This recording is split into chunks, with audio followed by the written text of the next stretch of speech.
ഇനി നോക്കാം പ്രവാസ ലോകത്തെ വാർത്തകൾ.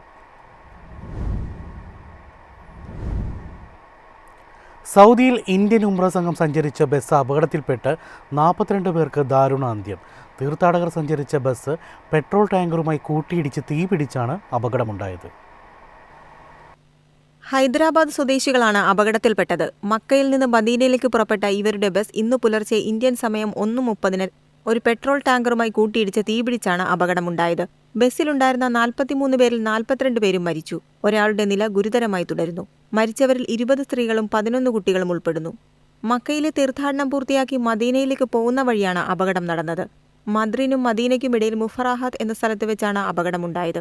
ബസ്സിലുണ്ടായിരുന്ന തീർത്ഥാടകർ മുഴുവൻ ഹൈദരാബാദ് സ്വദേശികളാണെന്ന് ഉംറ കമ്പനി സ്ഥിരീകരിച്ചിട്ടുണ്ട്. News desk MyFin TV.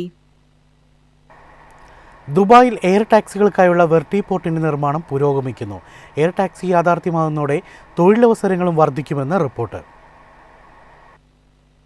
Air ടാക്സിക്കായുള്ള UAE-യിലെ ആദ്യ സ്റ്റേഷന്റെ നിർമ്മാണം 60% പൂർത്തിയായതായി റോഡ്സ് ആൻഡ് ട്രാൻസ്പോർട്ട് അതോറിറ്റി അറിയിച്ചു. 4 നിലകളിലായി 3100 ചതുരശ്ര മീറ്റർ വിസ്തൃതിയുള്ള സ്റ്റേഷനിൽ പാർക്കിംഗ് സൗകര്യങ്ങൾ, ടേക്ക് ഓഫ് ലാൻഡിംഗ് ഏരിയകൾ, ചാർജിംഗ് സൗകര്യങ്ങൾ, പാസഞ്ചർ ലോഞ്ച് എന്നിവ ഉൾപ്പെടുന്ന നിർമ്മാണമാണ് പുരോഗമിക്കുന്നത്. പ്രതിവർഷം 42,000 ലാൻഡിംഗുകളും 1,70,000 യാത്രക്കാരെയും കൈകാര്യം ചെയ്യാൻ കഴിയുമെന്നാണ് പ്രതീക്ഷ. ദുബായ് അന്താരാഷ്ട്ര വിമാനത്താവളത്തിൽ നിന്നും പാം ജുമൈറയിലേക്ക് കാറിൽ ഏകദേശം 45 മിനിറ്റ് യാത്ര ചെയ്യണമെങ്കിൽ പറക്കും ടാക്സികളിൽ വെറും 12 മിനിറ്റ് മതിയാകും.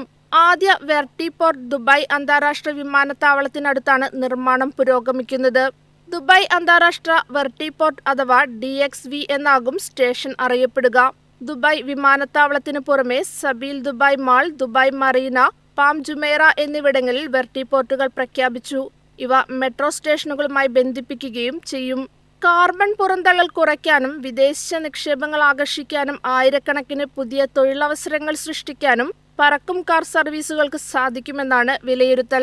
News desk MyFin TV. Dubai air show 2025 മികച്ച തുടക്കം. വ്യോമയാന രംഗത്തെ ഏറ്റവും പുതിയ സാങ്കേതിക വിദ്യകളും ഭാവി വിമാനങ്ങളും പ്രദർശിപ്പിക്കുന്ന മേളയിൽ ഇന്ത്യ തിളങ്ങും. ആഗോള വ്യോമയാന പ്രതിരോധ വ്യവസായങ്ങളുടെ ശ്രദ്ധാകേന്ദ്രമായ ദുബായ് എയർ ഷോ 2025 അൽ മക്തും രാജ്യാന്തര വിമാനത്താവളത്തിൽ തുടക്കം കുറിച്ചു. വ്യോമയാന രംഗത്തെ ഏറ്റവും പുതിയ സാങ്കേതിക വിദ്യകളും ഭാവി വിമാനങ്ങളും പ്രദർശിപ്പിക്കുന്ന ഈ രാജ്യാന്തര മേളയിൽ ലോകത്തെങ്ങുന്നുള്ള വൻപൻ കമ്പനികൾ അണിനിരക്കുന്നു. ഈ മാസം 21 വരെയാണ് മേള നടക്കുന്നത്.